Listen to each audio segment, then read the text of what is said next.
very interesting to see how this session, even though it was slightly last minute rearranged, was focusing more on impact than costs, but the impact nevertheless is both the contemporary impact and their perils to be made.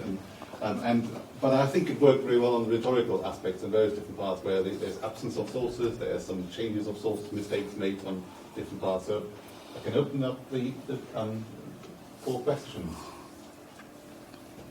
Yes, please. Can I ask a question of the first two speakers, Trevor and Niall, about language? If one's dealing with medieval texts, and that's both chronicles as well as administrative records, there has to be a presumption, doesn't it, that all telling is essentially a retelling. And if I understand Trevor's paper, then it was that retelling that's crucial to understanding what land cost is trying to do. Though I wonder what he's retelling in a general sense. But my question to Niall is whether he worries about the apparently formulaic language of petitioning when it's always beastly things that are happening, and it's a very prescribed beastly list of these things, and whether the two of you, as it were, could swap techniques approaching their sources. Yeah, I mean, I think, speaking of a Scottish historian, having access to any kind of administrative evidence, like the English stuff, is something of course, because there is so little from Scotland itself. So yeah, we don't.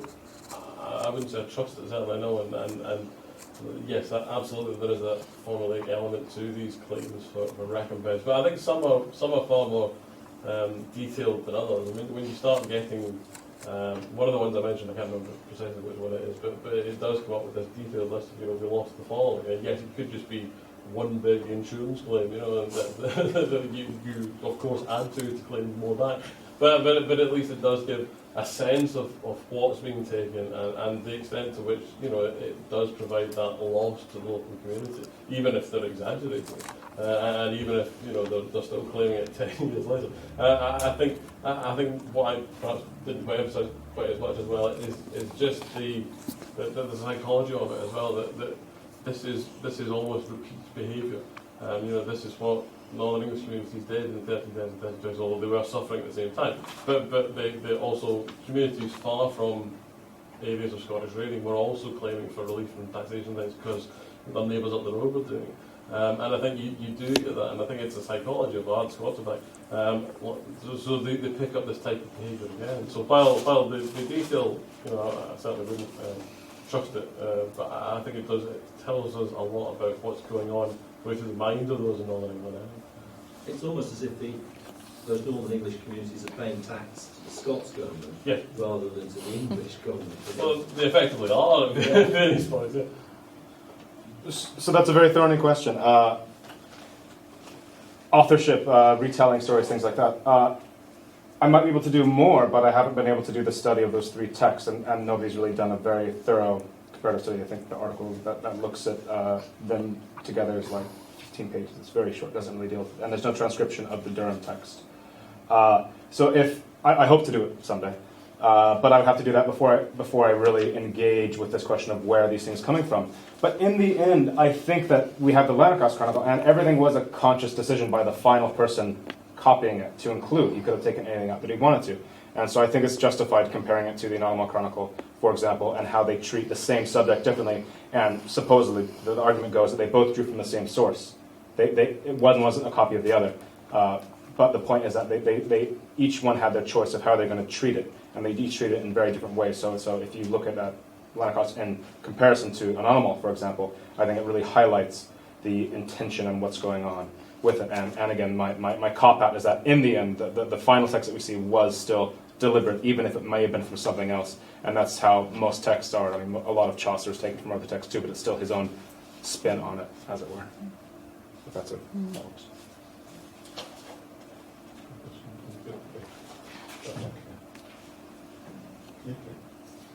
Just for the first reader, what impact did the Scottish raids have on the gentry's participation in overseas campaigns in Northern England? Yeah, I mean, I think I asked this the paper, was it Sanford based over the archers as well, the extent to which that you have Northern England is effectively given over to, you know, this is your job. Your job is to protect Northern England. Don't do anything else. Don't go and fight in France because you're needed here. And I think that is something that does happen. And one of the obvious examples is the siege of Dunbar in 1338. The Earl of Salisbury and are besieging Dunbar. David III's off to the Low Countries, and they're sitting at the bar going, hang on, why are we sitting here? And they effectively pack up and leave. But of course, this doesn't go down particularly well with David III, who leads Dunbar captured. It's a permanent thorn in the flesh. So no, I think that the Crown does spend a considerable amount of time trying to convince Northern Englishmen to do what they're told, stay where they are, because the law does rumble on. It doesn't stop. Scotland, Edward III may turn his back on Scotland, but the Scots don't. And yes, it's that change that when the Scots start then descending on Northern England again at their voice, and even after Nell's Cross, even after the Scots get knocked back again. You know, the war does rumble on into the 1350s. It doesn't stop. It's a kind of semi-permanent, you know, thing. And without the active involvement of the Northern gentry and you know, as a military entity, you know, they can't continue that. The disinherited, who are the other partner in all this for the English, can't continue the war themselves because they don't have the support. So no, the Northern English involvement is crucial to carrying that on. Because they're in a predicament, aren't they? Because, like you said, they're missing out. It's part of their identity. You know, especially when the news comes in, 1345, the tide turns. They want to be part of this collective campaigns, this resurgence, don't they, overseas? And yeah, it's like a sort of inherent responsibility. You know? So it's quite different, that part, like the military community, do you know what I mean? Well, I mean, Andy will be able to speak on this more than me, I would suggest. But yeah, I mean, I think I would suggest, well, I'm assuming that after 1357 things changed with the Treaty of London. Treaty of Berwick, that with peace being signed between Scotland and England, that things will then change. In fact, it's after 1357 you start seeing Scots serving in English army because they're freed up to do it. They're freed up to earn money and become, you know, paid soldiers as well. So yeah, it's interesting to see the shifts all the time. Well, it's interesting how much you do get people from Northern England serving in France, even when you think they would be people serving at Cressy in 1346 from Northern England. When you think, should be at home. yes. So I don't think they sort of see it as a separate theatre of war. I think rather it's the King's Wars, and they tend to see it as whole to some extent. So specifically against more of an observation, and probably on Pope's comment. How much did the sort of collusion in sort of talking up the damage? There's some inquest in 1346 into the amount of damage from the Scots from, I think it was Thomas Lucy. And when you look at the estates which claim were burned and compare that with the Scottish invasion route, half of them are nowhere near the Scots. So of course the Inquisition is held by local lords who are, they've got a vested interest in talking the whole thing up. No, I mean, I think that is the case, and yes, natural suspicions over various communities claiming recompense or tax relief when, yes, they're nowhere near anywhere the Scots are likely to be. I mean, those three Yorkshire Abbeys, there's a series of Yorkshire Abbeys as well, although there's a Nostell Priory and somewhere else that claim money. Of course, they have no money to anything the Scots going to do, but they do have a station in Northumberland. So I think there is that element of it, that it's not maybe the indirect impact of war, or it's lands they have elsewhere, or things that they have money tied up in. These are the religious communities, especially, are such businesses that I think they are affected by war, even if it's not by direct damage. So I have another point of government. So one thing to worth looking at is deeds where you have reference to potential war damage from the Scots. You get quite a few deeds which were saying leases, for instance, which make allowance for if you can't get the rent, and sort of tracking how these sorts of changes you do get past, which have made no leases which make no such. Even at the height of Scottish. Or when you think there's lots of Scottish. Anyway, so that's. Change in attitude. Right back to the back. A question to Han.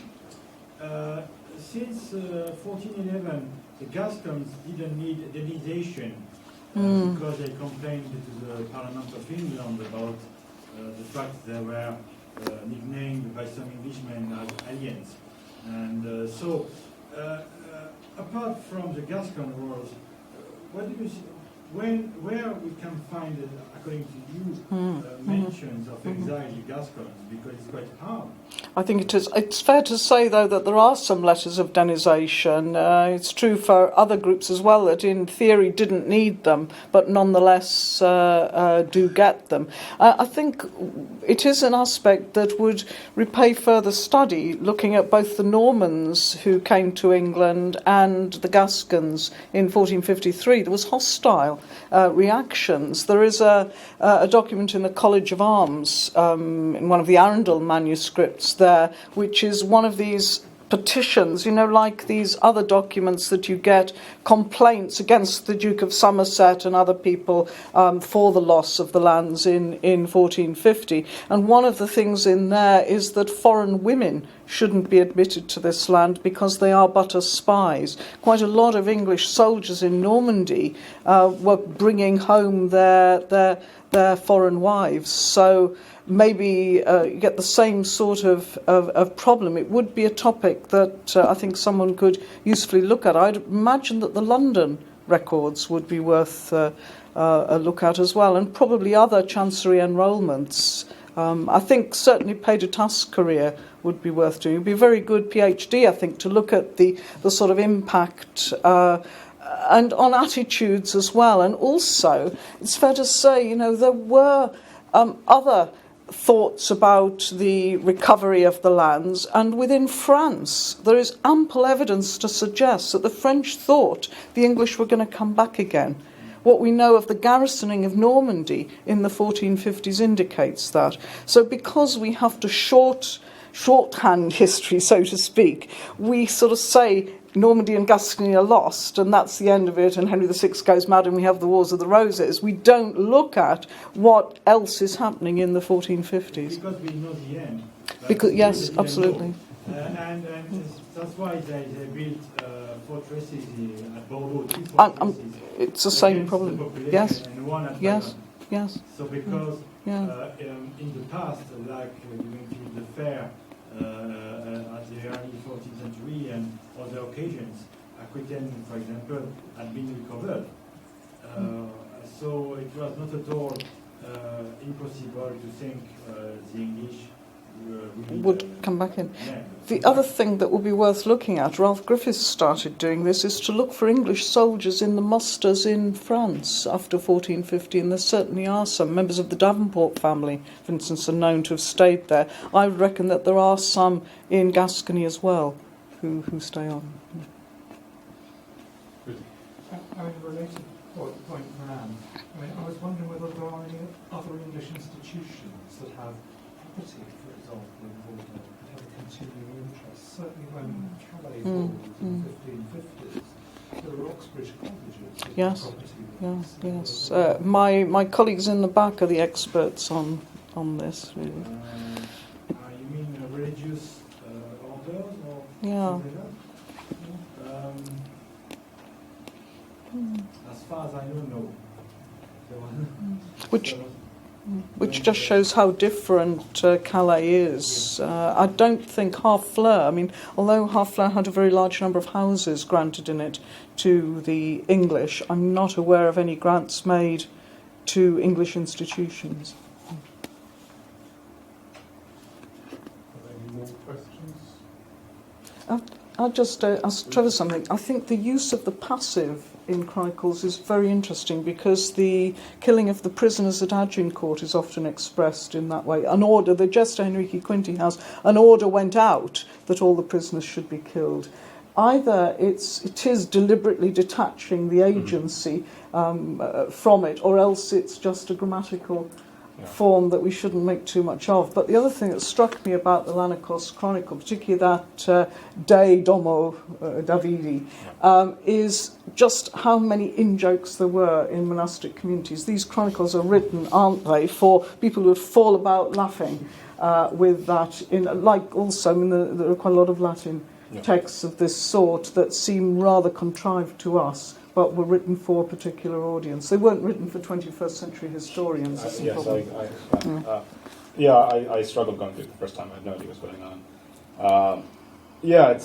I think with the passive voice, I think if it's consistent, then you can say something. But if it's just sort of in one isolated case, then I don't think you can know.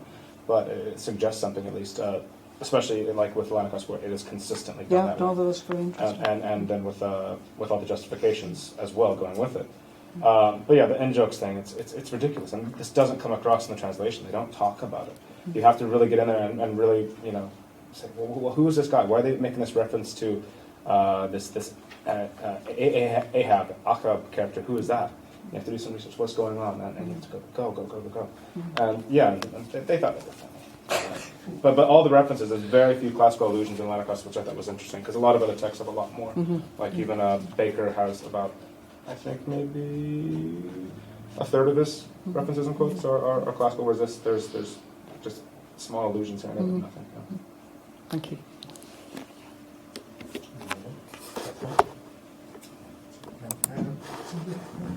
Really talking about the students of the 1340s, looking detail, I wonder whether it's actually more to do with the internal politics of North England, but the politics of North England. There's a particular clique by the Cooper who's trying to look at past to use against his rivals, rather than being the crown trying to do it. Because you actually get a bit from the crown saying, what's going on? Why are all these astutes doing certain things to the Cooper? So I don't know whether it's actually anything from the centre, but more perhaps a thing using the past to sort of go up against the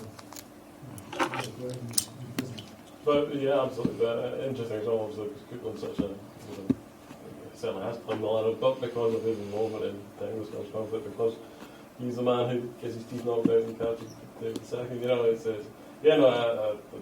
good point. I should go. Very last book. Brian,